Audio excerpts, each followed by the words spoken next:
अस्सलाम वालेकुम and welcome back.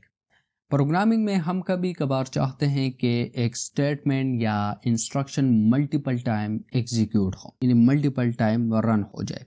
इसके लिए हम यूज़ करते हैं लूप। पाइथन में हमारे पास दो लूप है, एक है फॉर लूप और दूसरा है व्हाइल लूप। आज की वीडियो में हम डिस्कस करेंगे फॉर लूप और रेंज को, उसके बाद हम फिर व्हाइल लूप, लूप कंट्रोल्स को और नेस्टेड लूप को देखेंगे। तो फॉर लूप जो है, इसका जो डिफिनीशन है वो कुछ इस तरह है कि the for loop is used to iterate over a sequence like a list, string और range and execute a block of code for each item in the sequence. अभी तक हमने लिस्ट को नहीं पढ़ा, इसको इग्नोर कर दो। स्ट्रिंग को हमने डिस्कस किया था और रेंज को अभी हम डिस्कस कर रहे हैं। ठीक है, देखो आपके पास स्ट्रिंग है, आप स्ट्रिंग के एक एक कैरेक्टर को एक्सेस करना चाहते हैं और उस पर कोई ऑपरेशन परफॉर्म करना चाहते हैं, तो उसके लिए आप फॉर लूप यूज़ कर सकते हैं। अब किस तरह करेंगे ये अभी हम देखेंगे। उससे पहले हम फॉर लूप का सिंटैक्स समझते हैं। फॉर लूप का जो सिंटैक्स है वो कुछ इस तरह है कि सबसे पहले फॉर का कीवर्ड आपने लिखना है, फिर आइटम एक वेरिएबल है, इसकी जगह आप कुछ भी लिख सकते हैं। इन जो है ये एक कीवर्ड है और इसका मतलब ये है कि सीक्वेंस में एक आइटम, सीक्वेंस कुछ भी हो सकता है, स्ट्रिंग, रेंज, लिस्ट, इसके एक एक आइटम को हम एक्सेस करते हैं और यहाँ पर जो वेरिएबल है उसमें स्टोर करते हैं और फिर इस वेरिएबल पर फॉर के बॉडी में कुछ ऑपरेशन परफॉर्म करते हैं। अब प्रैक्टिकली इसको देखने से पहले हम रेंज फंक्शन की बात करते हैं। तो रेंज जो है ये एक फंक्शन है, फंक्शन मीन के एक स्पेसिफिक टास्क परफॉर्म करेगा और रेंज फंक्शन जो है इसका काम यह है कि ये सीक्वेंस में नंबर्स को जनरेट करता है और ये हम फॉर लूप के साथ यूज कर सकते हैं। आप इसको प्रैक्टिकली देखते हैं तो एक बहुत सिंपल एग्जांपल्स के साथ स्टार्ट लेते हैं। लेट्स सी, एक वेरिएबल है जिसमें स्टोर है एक उर्दू कोडिंग एकेडमी।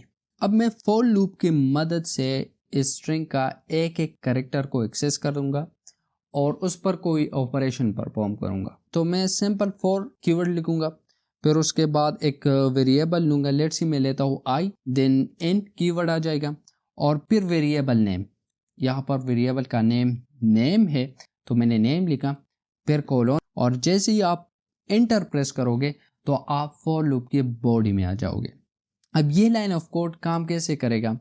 ये सिंपल इस वेरिएबल में जो भी स्टोर होगा उसका एक एक कैरेक्टर को एक्सेस करेगा, ठीक है, और उसको इस आई में टेम्पररी स्टोर करेगा। अब इस आई पर आप जो भी ऑपरेशन परफॉर्म करोगे वो एक्चुअली इन कैरेक्टर्स पर होगा। तो अगर मैं प्रिंट फंक्शन में सिंपल लिखूं आई को और इसको रन कर दूं तो आप देख सकते हैं कि सारे कैरेक्टर मेरे पास प्रिंट हुए, जिसका मतलब ये हुआ कि इस आई का पहला वैल्यू जो है वो यू था, फिर आर हो गया, फिर डी, फिर यू एंड सो ऑन। अब अगर मैं आई डॉट लगा देता हूं तो ये एक स्ट्रिंग वैल्यू है, हमने डिस्कस किया था, और स्ट्रिंग के जितनी भी मेथड्स है वो मेरे पास आ गए। इट्स मीन कि मैं इस पर ये मेथड्स अप्लाई कर सकता हूं। तो अगर मैं सिंपल लिखता हूं अपर, और अब देखो पहले इन करेक्टर्स को देखो, ये अपर केस में है, ये करेक्टर यू, आर जो है ये लोअर केस में है, ठीक है, डी भी लोअर केस में है, यू भी लोअर केस में है। लेकिन यहां पर मैंने आई डॉट अपर कर दिया, मतलब कि हर एक करेक्टर पर मैं अपर मेथड अप्लाई कर रहा हूं। तो अगर मैं इसको रन करूंगा तो आप देख सकते हैं कि हर एक करेक्टर क्या हुआ, अपर केस में कन्वर्ट हो गया। सो आई होप आपको समझ आया होगा कि ये वेरिएबल में क्या वैल्यू स्टोर है। अब रेंज फंक्शन को भी देखते हैं। देखो रेंज फंक्शन जैसे कि मैंने आपको बताया कि जनरेट करते हैं नंबर्स इन सीक्वेंस, ये इसका काम है। रेंज का जो सिंटैक्स है वो कुछ इस तरह है कि आप रेंज लिखते हैं, फिर पैरेंथेसिस, और पैरेंथेसिस के अंदर आप दो वैल्यूज पास करते हैं। एक होता है स्टार्ट, दूसरा होता है स्टॉप।